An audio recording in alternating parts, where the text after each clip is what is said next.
Hi again.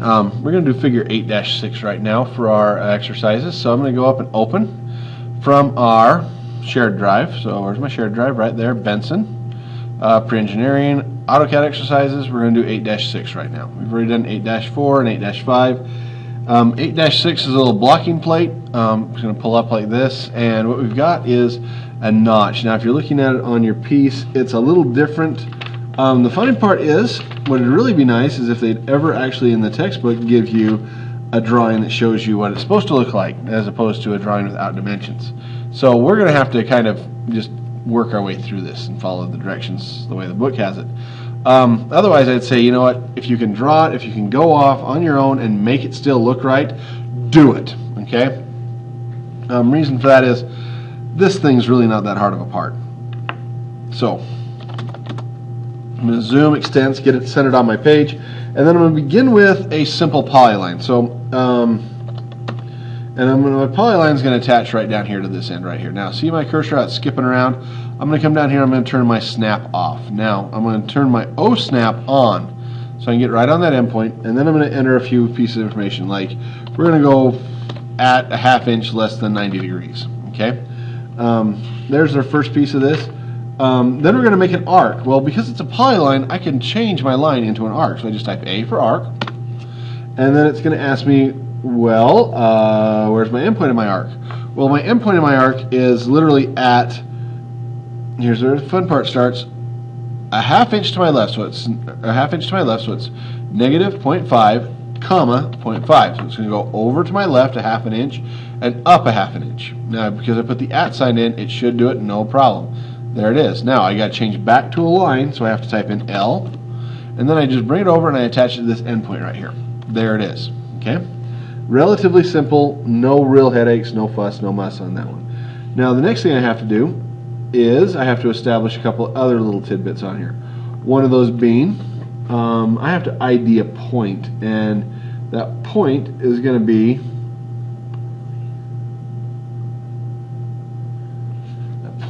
this end of this line right here. So let's do an identification. We're going to identify that spot. Okay. Now the next thing I'm going to do is I'm going to do a line, and that line is going to start a ½ of an inch over. So at 0.25 less than 0. And then I'm going to enter some polar coordinates here. Like I'm going to go at, say, ¾ of an inch less than, and this time it's going to be -90 or 270. I can type in -90, it still is the same thing. Then from there I'm going to go at 1 inch less than 0. From there I'm going to go at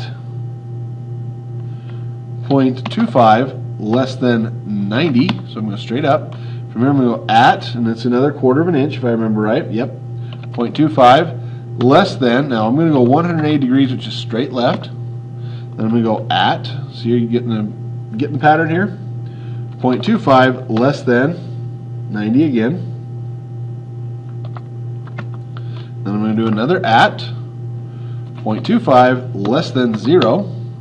And then I'm going to do my final little at here to get me straight up to the top, or I can go and hit my perpendicular right there. That's it. That's the shape. So this is either a notch out or a notch in. Now, judging from what I'm seeing on my right side view, which is over here, that's going to be a notch in. We'll show you that in just a second as we get going.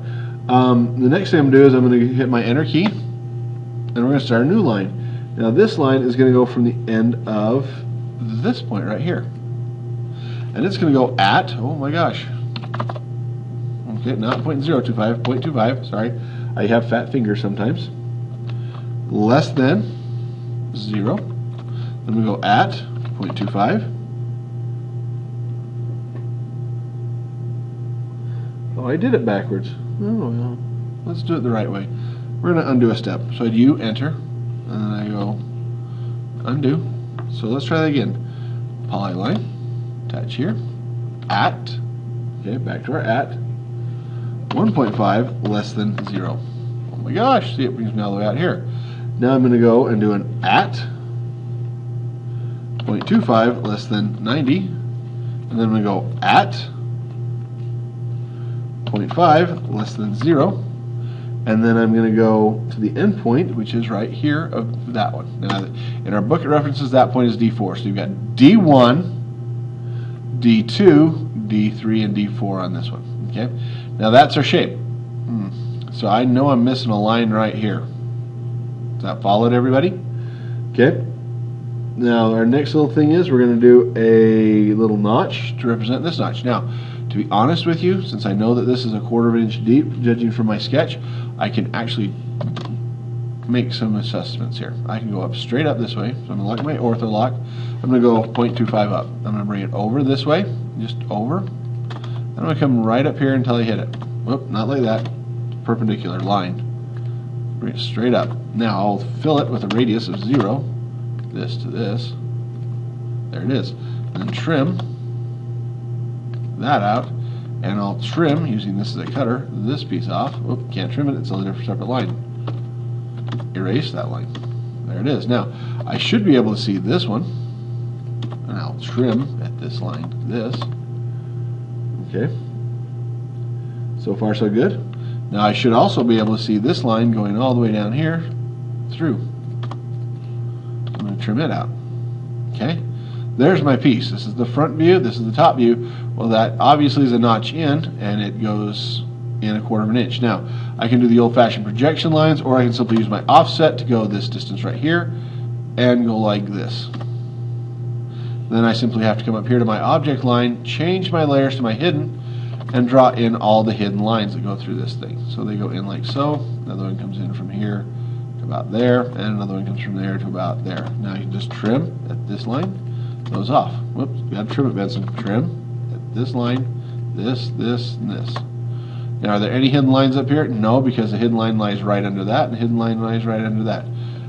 That's it. This part is basically done. Now, if I want to change some properties, I can do that.